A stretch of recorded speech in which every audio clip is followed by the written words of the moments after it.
El estruendo del metal retorciéndose contra el concreto resonó por toda la avenida Reforma como un grito desagador en la madrugada de Ciudad de México, seguido por el silencio sepulcral que solo precede a los momentos que cambian vidas para siempre. Alejandro Mendoza Herrera sintió el sabor metálico de la sangre en su boca antes de comprender completamente lo que había sucedido. Su BMW Serie 7 ahora convertido en un amasijo de lujo destrozado contra la barrera de contención, el teléfono móvil que había estado usando segundos antes esparcido en pedazos sobre el pavimento húmedo. A través de la neblina del shock y el dolor punzante en sus costillas, percibió una figura que se acercaba corriendo, no la silueta elegante de los paramédicos que esperaba, sino la forma menuda de una mujer vestida con el uniforme naranja de los trabajadores de limpieza urbana, sus botas de hule chapoteando en los charcos formados por la lluvia matutina mientras gritaba algo en un español entrecortado por un acento que no podía identificar. Señor, no se mueva, le decía mientras llegaba hasta la ventanilla destrozada, sus manos ya evaluando su estado con una precisión que parecía incongruente con su apariencia, tocando su pulso en el cuello con dedos que mostraban la seguridad de alguien que había hecho esto miles de veces antes.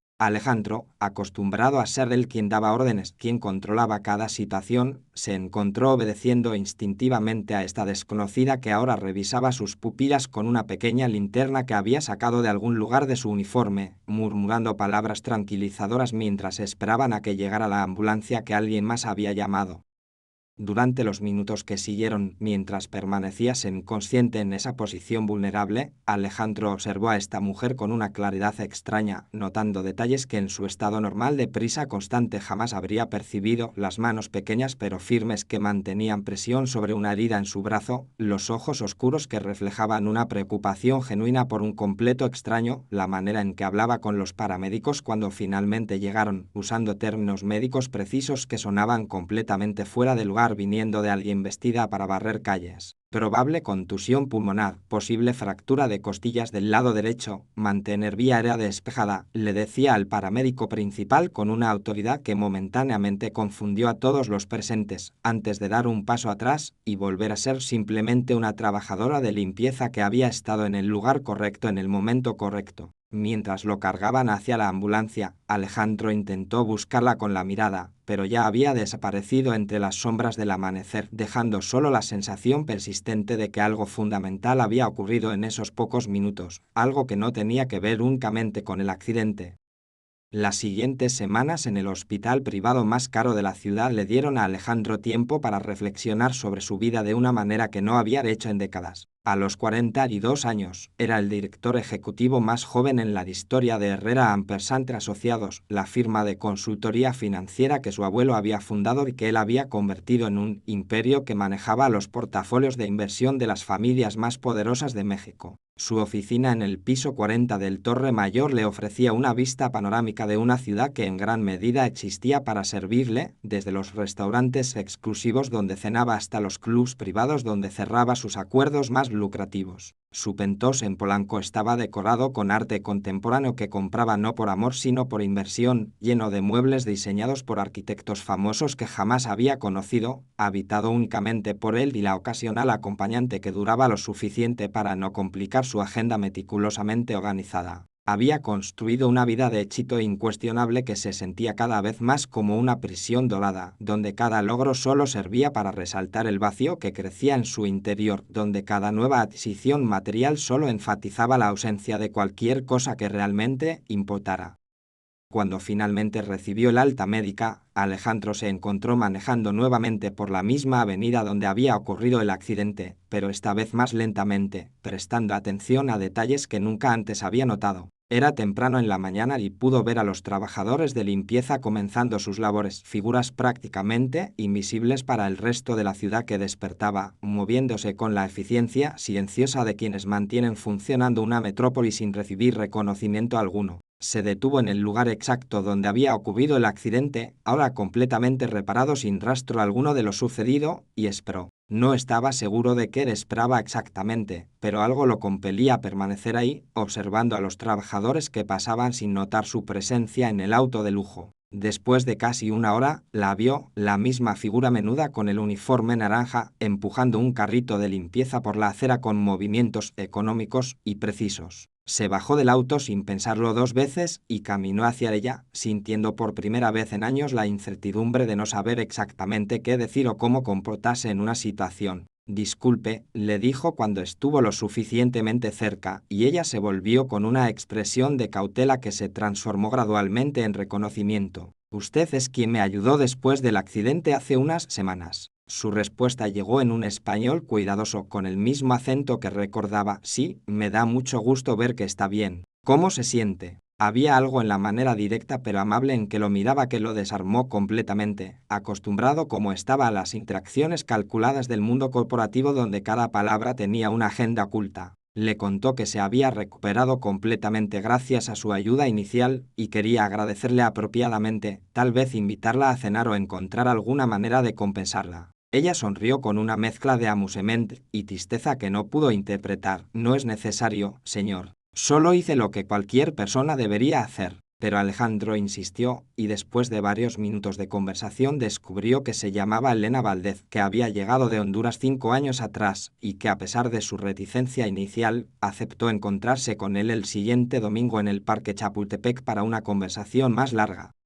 El domingo llegó con uno de esos días perfectos de otoño en Ciudad de México, cuando el aire es cristalino y las montañas que rodean el valle se ven con una claridad extraordinaria. Alejandro llegó temprano al punto de encuentro acordado cerca del lago, vistiendo jeans y una camisa casual en un intento consciente de no parecer demasiado formal, aunque cualquier observador casual habría notado inmediatamente que incluso su ropa casual costaba más que lo que muchas familias ganaban en un mes. Elena llegó puntualmente, vestida con una blusa azul simple y pantalones oscuros, pero había algo en su postura erguida y la manera en que caminaba que sugería una dignidad que no tenía nada que ver con la ropa que llevaba puesta. Se sentaron en una banca frente al lago y comenzaron a hablar, primero con la formalidad de dos extraños, pero gradualmente con la facilidad sorprendente de dos personas que descubren una conexión inesperada. Elena le contó que en Honduras había sido médica graduada con honores de la Universidad Nacional Autónoma de Honduras, especializada en medicina interna en el Hospital Escuela de Tegucigalpa, donde había trabajado durante 8 años antes de que la violencia y la inestabilidad política la obligaran a tomar la decisión más difícil de su vida: abandonar todo lo que conocía para buscar seguridad para ella y su hija de 10 años.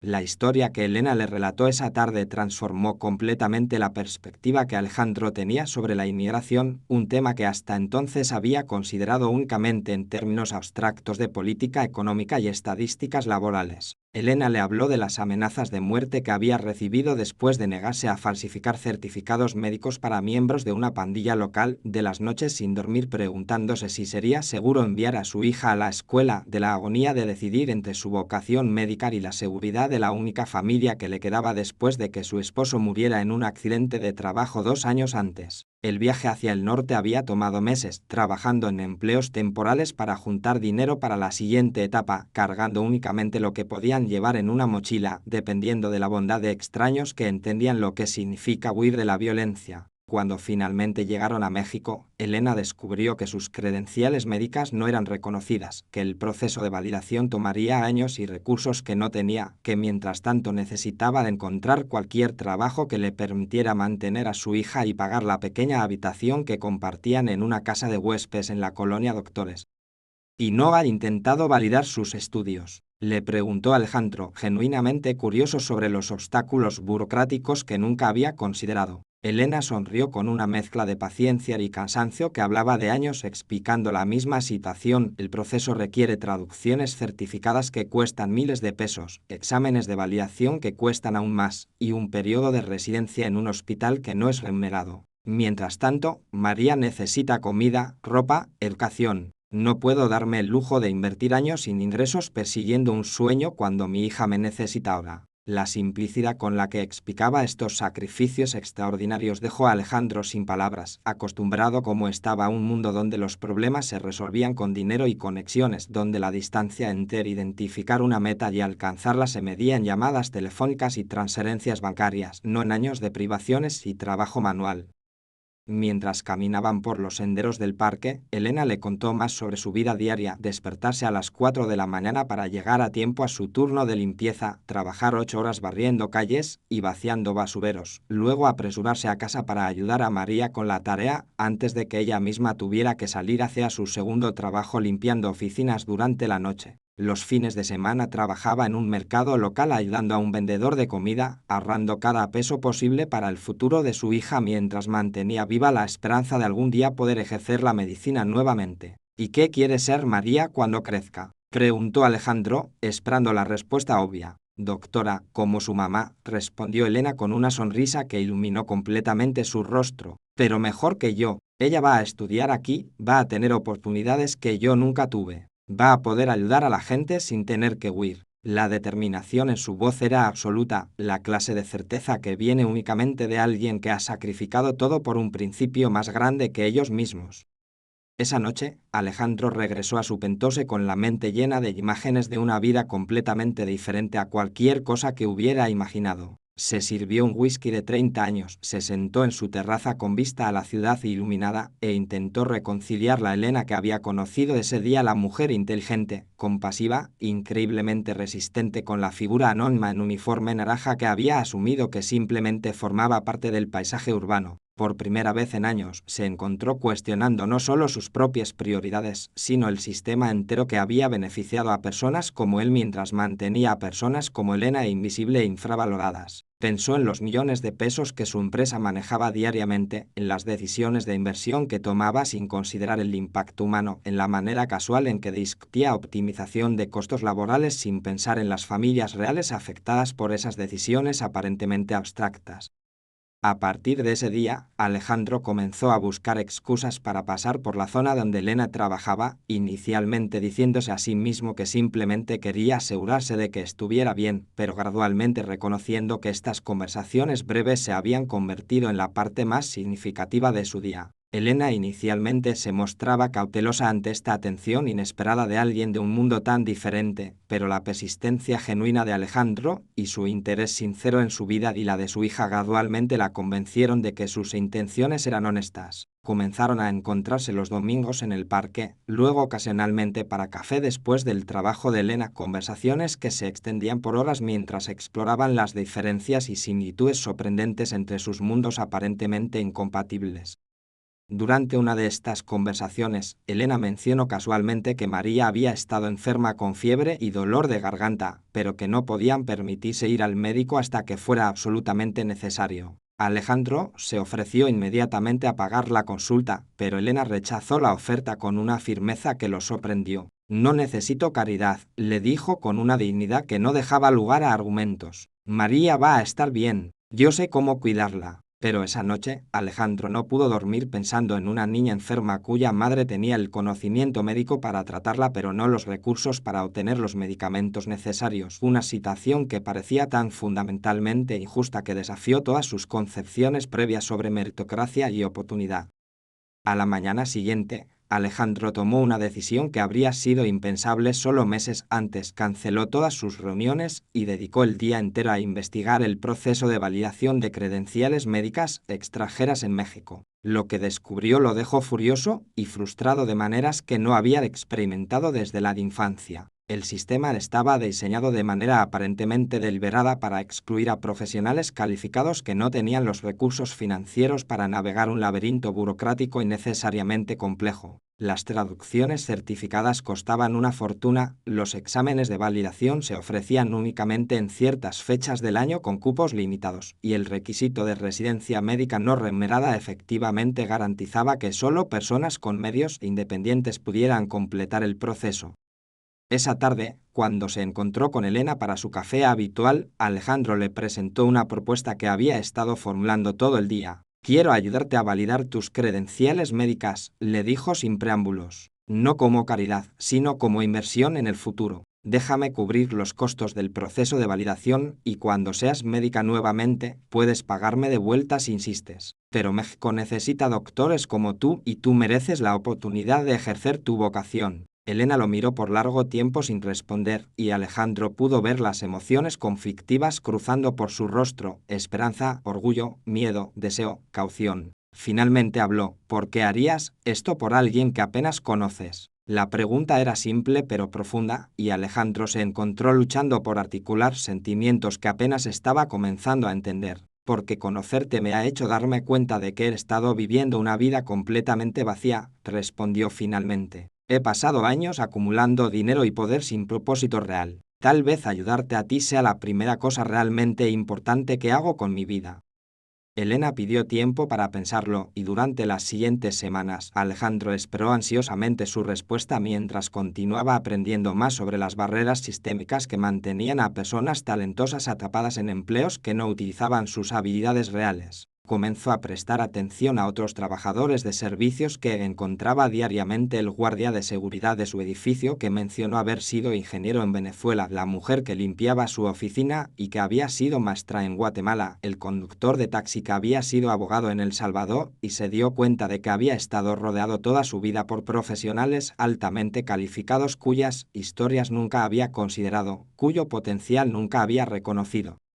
Cuando Elena finalmente aceptó su oferta, lo hizo con condiciones específicas que revelaron tanto su determinación como su integridad. Aceptaría la ayuda únicamente si se estructuraba como un préstamo formal con términos de pago específicos, si ella podía continuar trabajando durante el proceso para mantener a su familia, y si Alejandro prometía no esperar nada a cambio más allá del pago eventual del préstamo. No quiero quedar en deuda emocional con nadie, le explicó. He aprendido que la independencia es lo único que no se puede quitar una vez que la tienes. Alejandro aceptó todas sus condiciones, impresionado por la manera en que Elena había logrado mantener su dignidad y autonomía incluso mientras aceptaba ayuda que cambiaría su vida.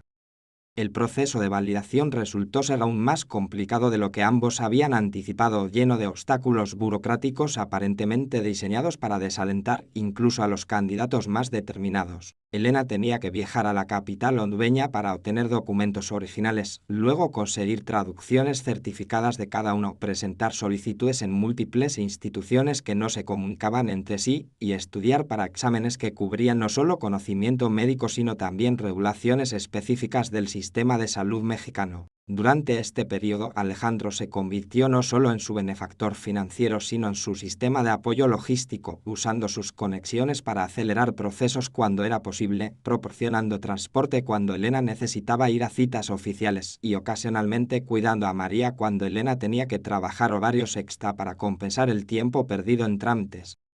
Fue durante este periodo que Alejandro conoció realmente a María, una niña de 11 años que poseía la misma combinación extraordinaria de inteligencia, determinación y gracia que caracterizaba a su madre. María hablaba con fluidez tanto español como inglés, destacaba en todas sus materias escolares a pesar de las circunstancias difíciles de su vida familiar, y mostraba una madurez emocional que superaba la de muchos adultos que Alejandro conocía. Cuando él le preguntó qué quería estudiar en la universidad, María respondió sin hesitación: medicina, como mi mamá, pero también quiero estudiar administración para poder ayudar a otros doctores que vienen de otros países. Quiero hacer que el sistema sea más justo. La sofisticación de sus planes y la manera en que había pensado profundamente sobre los problemas sistémicos que había observado en la experiencia de su madre dejaron a Alejandro asombrado por la capacidad de esta familia para transformar sus propias luchas en motivación para ayudar a otros. Mientras Elena navegaba el proceso de validación, Alejandro comenzó a investigar más profundamente las políticas de inmigración e integración profesional, descubriendo un mundo entero de organizaciones sin fines de lucro, estudios académicos y propuestas de política que anteriormente habían estado completamente fuera de su radar. Aprendió sobre el fenómeno del brainwash, el desperdicio sistemático de talento humano cuando profesionales altamente calificados son forzados a trabajar en empleos que no utilizan sus habilidades, y comenzó a entender las enormes pérdidas económicas y sociales que esto representaba no solo para los individuos afectados sino para la sociedad en general. México, descubrió, tenía una severa escasez de médicos especialistas, especialmente en comunidades rurales y de bajos ingresos, mientras que simultáneamente había centenares de médicos extranjeros calificados trabajando en empleos de servicios porque no podían navegar o costear el proceso de validación. Esta nueva perspectiva comenzó a afectar las decisiones que Alejandro tomaba en su trabajo diario. cuando su empresa fue contratada para asesorar sobre la adquisición de una cadena de hospitales privados. Él insistió en incluir recomendaciones sobre programas de integración para médicos extranjeros, argumentando que esto no solo beneficiaría a los profesionales e inmigrantes, sino que también mejoraría significativamente la calidad y disponibilidad de atención médica. Cuando una empresa cliente quería implementar recortes de personal en sus operaciones de servicio al cliente, Alejandro propuso alternativas que aprovecharían las habilidades lingüísticas y profesionales de empleados inmigrantes para expandir servicios en lugar de reducir costos únicamente. Sus colegas inicialmente se mostraron escépticos ante este nuevo enfoque, pero los resultados financieros positivos de estas estrategias gradualmente los convencieron de que Alejandro había identificado oportunidades de mercado que habían sido previamente ignoradas. Después de casi un año de burocracia, exámenes y espera, Elena finalmente recibió la aprobación para comenzar su residencia médica en el Hospital General de México. El día que recibió la notificación oficial, Alejandro se encontró más emocionado que cuando había cerrado el acuerdo más grande de su carrera. Elena lloró al leer la carta, años de tensión y esperanza finalmente encontrando liberación en un documento oficial que reconocía lo que ella siempre había sabido sobre sí misma. Gracias, le dijo a Alejandro esa tarde, pero la palabra parecía inadecuada para expresar lo que había ocurrido entre ellos durante el año anterior. Él había ayudado a hacer posible que ella reclamara su identidad profesional, pero ella había ayudado a él a descubrir un propósito para su propia vida que había estado ausente durante décadas. La residencia médica de Elena resultó ser tan desafiante como el proceso de validación había sido, requiriendo que trabajara turnos de 36 horas en uno de los hospitales públicos más sobrecargados de la ciudad, atendiendo a pacientes que frecuentemente no podían pagar tratamientos necesarios, navegando un sistema de salud pública crónicamente subfinanciado que demandaba milagros diarios de sus profesionales médicos. Pero Elena florecía en este ambiente, su experiencia previa en Honduras habiendo sido excelente preparación para las realidades de la medicina en un contexto de recursos limitados. Sus supervisores rápidamente reconocieron no solo su competencia técnica sino su habilidad extraordinaria para comunicarse con pacientes de diversos trasfondos, su capacidad para mantener la compasión y la calma bajo presión extrema y su innovación en encontrar soluciones prácticas para problemas médicos complejos cuando los recursos estándar no estaban disponibles. Durante este periodo Alejandro comenzó a visitar regularmente el hospital, inicialmente para apoyar a Elena pero gradualmente porque se había vuelto genuinamente interesado en entender los desafíos del sistema de salud pública. Lo que vio lo perturbó profundamente, salas de emergencia sobrecargadas donde los pacientes esperaban horas para atención básica, la falta de equipos médicos esenciales, doctores y enfermeras trabajando turnos agotadores por salarios que apenas les permitían mantener a sus propias familias. Pero también fue testigo de actos diarios de heroísmo y compasión, profesionales médicos que hacían sacrificios extraordinarios para salvar vidas y aliviar sufrimiento, familias que se apoyaban mutuamente a través de crisis médicas devastadoras, la resistencia y dignidad de personas enfrentando enfermedades graves sin los recursos que él había dado por sentado toda su vida. Fue durante una de estas visitas que Alejandro conoció al doctor Roberto Castillo, el jefe del Departamento de Medicina Interna donde Elena estaba haciendo su residencia. Dr. Castillo era un hombre en sus 60 años que había dedicado su carrera entera al hospital público a pesar de ofertas lucrativas del sector privado y que había observado con interés el progreso excepcional de Elena. Elena es exactamente el tipo de doctora que necesitamos más, le dijo a Alejandro durante una conversación en la cafetería del hospital. Combina excelencia técnica con compasión genuina y entiende las realidades de la medicina en contextos de recursos limitados. Pero el sistema está configurado para perder personas como ella hacia el sector privado una vez que completen su residencia. Los hospitales públicos simplemente no pueden competir con los salarios y las condiciones de trabajo que ofrecen las clínicas privadas.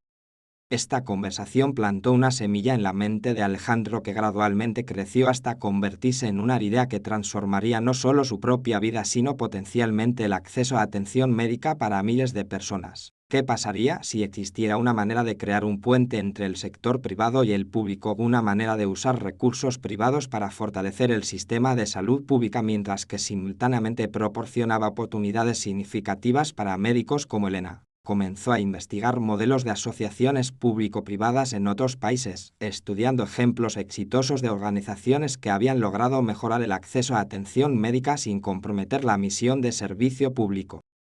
Mientras Elena progresaba en su residencia, María continuaba destacando en la escuela, pero Alejandro notó que había comenzado a mostrar signos de estrés debido a las largas horas que su madre pasaba en el hospital. María frecuentemente llegaba a casa a una casa vacía, hacía su tarea sola y se acostaba antes de que Elena regresara de turnos que se extendían hasta altas horas de la madrugada. Alejandro comenzó a ofrecer ayuda ocasional con el transporte escolar de María o ayuda con proyectos escolares, pero Elena inicialmente resistía esta asistencia adicional, preocupada por volverse demasiado dependiente de la bondad de alguien que ya había hecho tanto por su familia. Un día, María se enfermó gravemente con una infección respiratoria que requería hospitalización justo cuando Elena estaba en medio de un turno crítico que no podía abandonar. Alejandro se enteró de la situación cuando Elena lo llamó desde el hospital en pánico, sin saber cómo estar en dos lugares a la vez. Sin pensarlo dos veces, Alejandro canceló todas sus reuniones, se dirigió a la escuela de María, la llevó al hospital donde Elena trabajaba y se quedó con ella durante todo el proceso de admisión y tratamiento inicial. Fue la primera vez que vio a Elena realmente vulnerable, luchando por mantener su compostura profesional mientras trataba con la angustia de ver a su hija enferma y conectada a monitores médicos. No sé cómo pagarte por todo lo que has hecho por nosotros, le dijo esa noche cuando María finalmente se había estabilizado y estaba durmiendo. No necesitas pagarme, respondió Alejandro. Ustedes dos se han convertido en mi familia. Esta crisis médica sirvió como catalizador para una conversación que había estado pendiente durante meses. Elena finalmente admitió que a pesar de todos los logros profesionales que había alcanzado, se sentía constantemente culpable por las privaciones que su carrera médica había impuesto en María, quien había tenido que crecer demasiado rápido y asumir responsabilidades que deberían haber sido de adultos. Alejandro, por su parte, compartió que conocer a Elena y María había transformado completamente su comprensión de lo que constituye una vida exitosa, que toda la riqueza material que había acumulado se sentía meaningless comparada con el propósito y la conexión que había encontrado a través de su amistad. He estado pensando, le dijo, en maneras de usar mi posición y recursos para crear cambios sistemáticos que ayuden a familias como la tuya. Pero no quiero hacer nada sin tu input y participación. Durante las siguientes semanas, Alejandro y Elena comenzaron a desarrollar un plan ambicioso pero factible para establecer una fundación que se enfocaría específicamente en integrar profesionales médicos e inmigrantes al sistema de salud mexicano mientras que simultáneamente mejoraba el acceso a atención médica en comunidades desatendidas. La fundación proporcionaría becas para cubrir los costos de validación de credenciales, ofrecería programas de mentoría para navegar el sistema médico mexicano y crearía asociaciones con hospitales públicos para garantizar que los médicos recién integrados tuvieran oportunidades significativas de carrera que les permitieran servir a comunidades que más los necesitaban. El primer gran obstáculo llegó cuando Alejandro propuso el concepto en una reunión del consejo directivo de su empresa. Varios de sus socios expresaron escepticismo sobre usar recursos corporativos para lo que percibían como un proyecto de trabajo social, argumentando que la responsabilidad de la empresa era maximizar retornos para sus clientes, no resolver problemas sociales. Alejandro se encontró defendiendo apasionadamente una visión que había sido impensable para él solo 2 años antes, argumentando que invertir en capital humano subutilizado no solo era moralmente correcto sino financieramente inteligente, que ayudar a profesionales calificados a alcanzar su potencial máximo beneficiaría a toda la sociedad, incluidos los intereses financieros de sus clientes. La resistencia que enfrentó en su propia empresa lo obligó a tomar una decisión que definiría el resto de su vida. Después de semanas de deliberación y múltiples conversaciones con Elena sobre las implicaciones, Alejandro anunció que dejaría Herrera & Asociados para dedicarse completamente al desarrollo de la fundación. Esta decisión choqueó a todos en su círculo social y profesional, quienes no podían entender por qué alguien abandonaría voluntariamente una carrera tan lucratosa y una posición tan prestigiosa. Su familia expresó preocupaciones sobre su estabilidad mental, sus colegas especularon sobre presiones financieras ocultas, y muchos de sus amigos simplemente dejaron de invitarlo a eventos sociales donde ya no encajaba en las conversaciones sobre adquisiciones y inversiones. Pero Elena entendió. Tienes que hacer lo que sientes que es correcto, le dijo cuando él le explicó su decisión. Durante todos estos meses me has ayudado a reclamar mi identidad como doctora. Tal vez ahora es tiempo de que reclames tu identidad como alguien que usa su privilegio para ayudar a otros. Su apoyo le dio a Alejandro la confianza final que necesitaba para proceder con un plan que sabía cambiaría fundamentalmente la dirección de su vida. El proceso de establecer la Fundación Puentes, el nombre que eligieron para reflejar su misión de conectar talento con oportunidad, resultó ser tan complejo como había sido el proceso de validación de Elena, pero Alejandro ahora tenía una comprensión visceral de por qué valía la pena perseverar a través de obstáculos burocráticos cuando el resultado final podría transformar vidas. Utilizó sus conexiones en el mundo corporativo para asegurar financiamiento inicial, trabajó con abogados especializados en organizaciones sin fines de lucro para crear estructuras operacionales efectivas y colaboró con universidades y hospitales para desarrollar programas que realmente respondieran a las necesidades tanto de profesionales e inmigrantes como de las instituciones de salud que los emplearían. Elena se convirtió en la primera directora médica de la Fundación mientras completaba simultáneamente su residencia, desarrollando protocolos de evaluación para candidatos potenciales, diseñando programas de orientación que los prepararían para las especificidades del sistema médico mexicano y estableciendo relaciones con hospitales públicos que estaban dispuestos a participar en el programa piloto. Su experiencia personal navegando el sistema le dio credibilidad única tanto con los médicos inmigrantes que buscaban ayuda como con las instituciones médicas mexicanas que inicialmente se mostraban escépticas sobre la calidad de profesionales educados en otros países. El primer grupo de médicos beneficiarios de la fundación incluía un neurocirujano de Venezuela que había estado trabajando como guardia de seguridad, una pediatra de Colombia que limpiaba casas para mantener a su familia y un cardiólogo de Nicaragua que manejaba taxi durante las noches para pagar la renta de un apartamento de una habitación que compartía con otros 3 médicos en situaciones similares. Cada uno tenía una historia de pérdida y resistencia que rivalizaba con la de Elena, y cada uno representaba un desperdicio extraordinario de talento humano que el sistema existente había fallado en reconocer y utilizar. Cuando el primer grupo de médicos completó exitosamente el proceso de validación y comenzó a trabajar en hospitales públicos, los resultados superaron incluso las expectativas más optimistas de Alejandro y Elena. Los hospitales reportaron mejoras significativas en la calidad de atención, especialmente en departamentos de emergencia donde la capacidad de comunicarse en múltiples idiomas era crucial para tratar a pacientes inmigrantes. Los médicos recién integrados mostraron niveles excepcionales de dedicación y compasión, aparentemente motivados por su propia experiencia de vulnerabilidad, para proporcionar el tipo de atención que ellos mismos habrían querido recibir durante sus propios momentos de necesidad. El éxito del programa piloto generó atención mediática que Alejandro inicialmente había intentado evitar, preocupado porque la publicidad pudiera politizar una iniciativa que él veía como fundamentalmente humanitaria. Pero cuando reporteros comenzaron a contar las historias individuales de los médicos beneficiarios, el público mexicano respondió con un apoyo abrumadoramente positivo. Las historias de profesionales altamente calificados que habían estado trabajando en empleos de subsistencia resonaron con una población que entendía las realidades de la migración económica, y muchas familias compartieron sus propias experiencias de recibir atención médica excepcional de doctores extranjeros que habían encontrado maneras de ejercer su vocación a pesar de obstáculos sistémicos.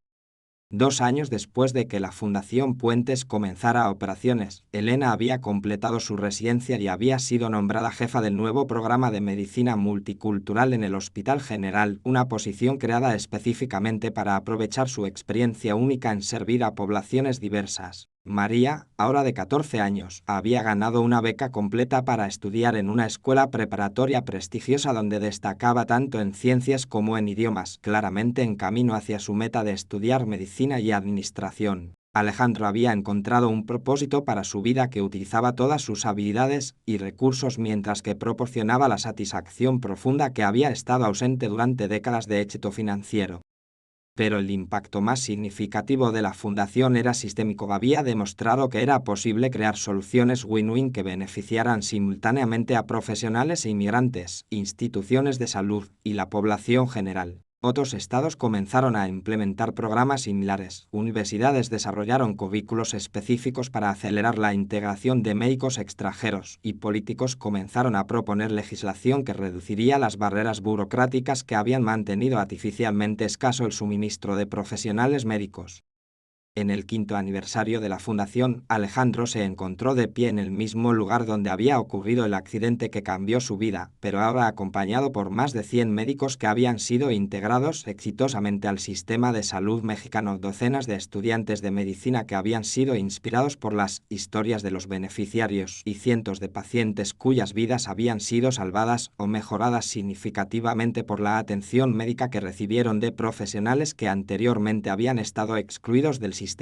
Elena, ahora reconocida como una de las expertas líderes en medicina multicultural en América Latina, se dirigió a la multitud. Hace 5 años, un accidente en esta misma calle puso a 2 extraños en contacto. Ninguno de nosotros podría haber predicho cómo ese momento cambiaría no solo nuestras vidas, sino las vidas de miles de otras personas. Esto es lo que sucede cuando reconocemos la dignidad y el potencial en cada persona que encontramos, cuando usamos nuestros privilegios para crear puentes en lugar de construir muros. María, ahora estudiante de primer año de medicina en la Universidad Nacional Autónoma de México con una especialización adicional en Administración de Salud Pública, había establecido un programa de mentoría para estudiantes de preparatoria de familias inmigrantes, ayudándolos a navegar el proceso de solicitud universitaria y conectándolos con oportunidades de becas. Su ensayo de admisión universitaria, que había sido publicado en varios periódicos nacionales, concluía: «Mi madre me enseñó que la educación es la única herencia que no se puede robar, pero Alejandro nos enseñó que nuestras responsabilidades no terminan cuando alcanzamos nuestras propias metas. El privilegio, ya sea educativo, económico o social, viene con la obligación de crear escaleras para que otros puedan subir también». Mientras observaba la multitud dispersarse esa tarde, Alejandro reflexionó sobre la transformación que había ocurrido no solo en su propia vida, sino en su comprensión de lo que significaba el éxito. Durante décadas había medido su valor por la cantidad de dinero que podía acumular, el número de transacciones que podía cerrar, el tamaño de la oficina que ocupaba. Ahora medía su éxito por el número de vidas que había ayudado a transformar, por los obstáculos sistémicos que había ayudado a remover, por las oportunidades que había ayudado a crear para personas que el sistema había previamente ignorado. La ironía no se le escapaba. Al dar prioridad al bienestar de otros sobre su propia acumulación de riqueza, había encontrado una forma de riqueza que era más profunda y duradera que cualquier cosa que hubiera experimentado durante sus años como ejecutivo cooperativo. Elena se acercó a él mientras los últimos asistentes al evento se marchaban, acompañada por María y por Dr. Castillo, quien ahora servía en el consejo directivo de la fundación. «¿En qué estás pensando?», le preguntó, reconociendo la expresión contemplativa que había aprendido a asociar con los momentos cuando Alejandro estaba procesando emociones complejas. «Estoy pensando», respondió él, «en cómo a veces las mejores cosas en la vida vienen de los momentos más inesperados. Si ese accidente no hubiera ocurrido, probablemente habría continuado viviendo una vida completamente vacía sin darme cuenta de que había alternativas. Habría seguido siendo exitoso en términos que no importan, perdiendo completamente las oportunidades de hacer una diferencia real». Elena sonrió. «Tal vez el accidente simplemente fue el universo diciéndote que era hora de despertar, pero tuviste que estar dispuesto a escuchar el mensaje».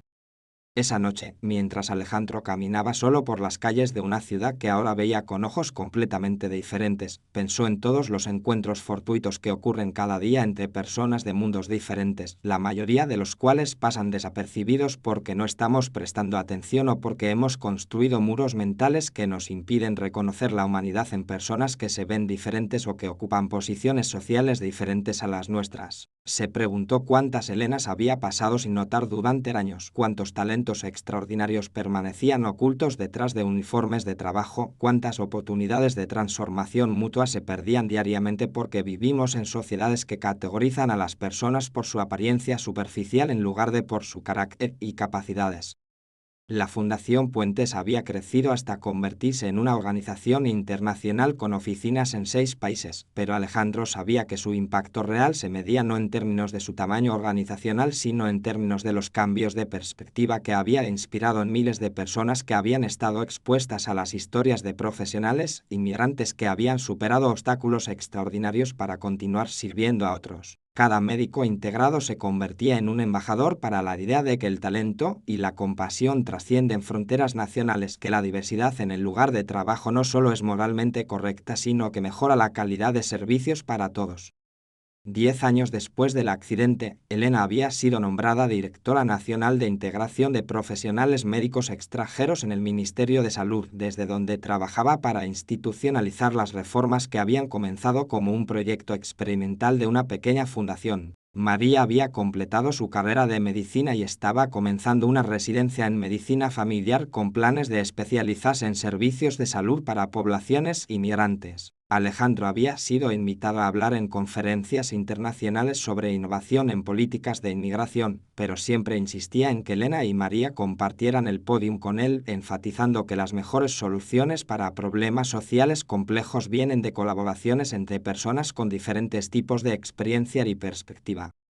El legado de su encuentro fortuito había evolucionado mucho más allá de lo que cualquiera de ellos había imaginado posible. Universidades médicas en toda América Latina habían implementado programas de intercambio que preparaban mejor a estudiantes para servir en contextos multiculturales. Hospitales públicos habían desarrollado protocolos especializados para aprovechar las habilidades lingüísticas y culturales de personal diverso. Políticos habían aprobado legislación que reducía significativamente las barreras para validación de credenciales profesionales. Pero más importante que cualquier cambio institucional específico era el cambio cultural más amplio hacia el reconocimiento de que la migración, cuando es gestionada con compasión y visión, puede beneficiar profundamente a todas las partes involucradas.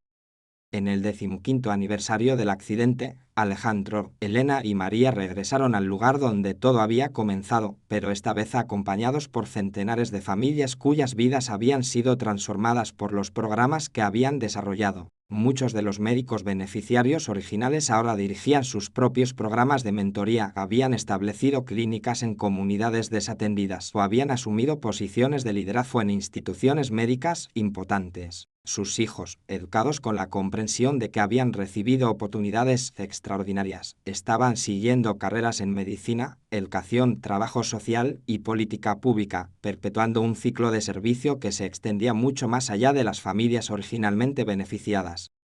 Elena, ahora reconocida como una de las voces más importantes en política de salud pública en América Latina, reflexionó sobre la jornada que había comenzado con tanta incertidumbre y miedo. Cuando llegué a México, pensaba que estaba perdiendo todo: mi carrera, mi identidad profesional, mi estatus social. No podía imaginar que estaba comenzando una aventura que no solo me permitiría recuperar mi vocación médica, sino que me daría la oportunidad de impactar el sistema de salud de maneras que nunca habrían sido posibles en mi país natal. A veces las pérdidas que pensamos que nos van a destruir en realidad nos preparan para contribuciones que no sabíamos que éramos capaces de hacer.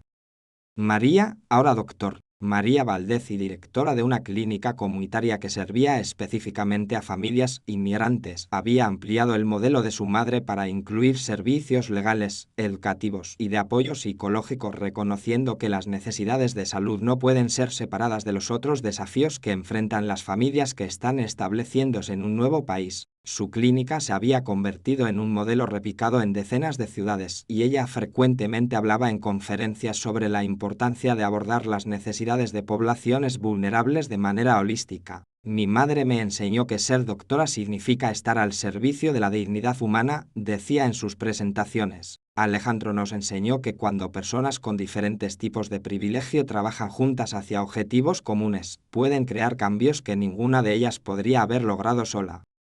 Alejandro, ahora en sus 60 años, había encontrado en el trabajo de la fundación no solo un propósito que daba significado a su vida, sino también una forma de felicidad que había estado ausente durante décadas de éxito material. Pero tal vez más importante, había desarrollado una comprensión profunda de cómo los sistemas sociales pueden ser transformados cuando individuos con recursos están dispuestos a usar su privilegio para crear oportunidades para otros, y cuando personas con experiencia vivida de adversidad son incluidas como socios iguales en el diseño de soluciones. El accidente que cambió mi vida, reflexionaba frecuentemente, no fue realmente el choque del auto. Fue el momento cuando decidí prestar atención a alguien que la sociedad había hecho invisible, cuando elegí ver a Elena como una persona completa en lugar de simplemente como alguien en un uniforme de trabajo. En la última década, la Fundación Puentes había evolucionado más allá de su enfoque original en profesionales médicos para incluir programas para ingenieros, maestros, abogados y otros profesionales cuyas habilidades estaban siendo subutilizadas debido a barreras sistémicas. Pero los principios fundamentales permanecían constantes: dignidad, colaboración, reconocimiento del potencial humano y la creencia de que las sociedades más justas y prósperas son aquellas que crean oportunidades para que todas las personas contribuyan según sus capacidades máximas.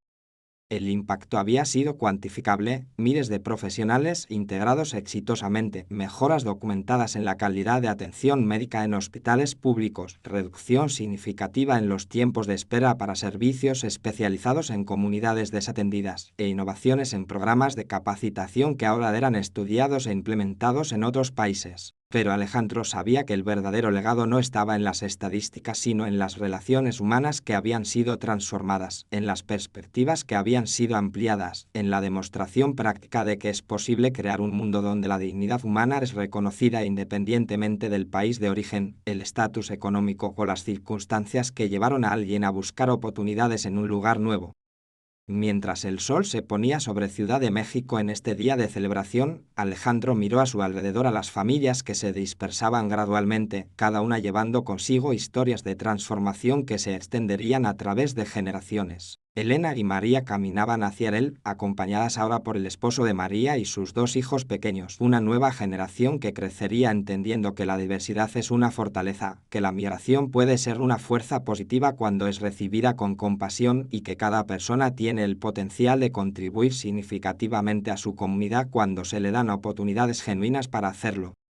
«¿Sabes qué eres lo que más me emociona?», le dijo Elena mientras llegaban a su lado. «Es que ahora hay miles de personas que entienden que los encuentros casuales con extraños pueden cambiar vidas de maneras completamente inesperadas. Cada vez que alguien ve a un trabajador inmigrante, hay una pequeña posibilidad de que recuerden nuestras historias y se pregunten qué talentos ocultos podría tener esa persona, qué contribuciones podrían hacer si tuvieran las oportunidades apropiadas». Alejandro asintió, pensando en todos los niños que habían crecido escuchando las historias de la Fundación Puentes, que entenderían desde una edad temprana que la humanidad compartida trasciende todas las diferencias superficiales, que el privilegio viene con responsabilidades y que las acciones individuales pueden crear ondas de transformación social que se extienden mucho más allá de lo que cualquier persona puede imaginar cuando toma la decisión inicial de actuar con compasión. La historia, que había comenzado con un accidente automovilístico en una madrugada lluviosa, se había convertido en algo mucho más grande, un testimonio del poder transformador de reconocer la dignidad inherente en cada persona, un ejemplo práctico de cómo individuos con diferentes tipos de privilegio pueden colaborar para crear cambios sistémicos, y una demostración inspiradora de que es posible construir sociedades más justas cuando estamos dispuestos a ver más allá de las apariencias superficiales para reconocer y nutrir el potencial extraordinario que existe en personas de todos los orígenes y circunstancias.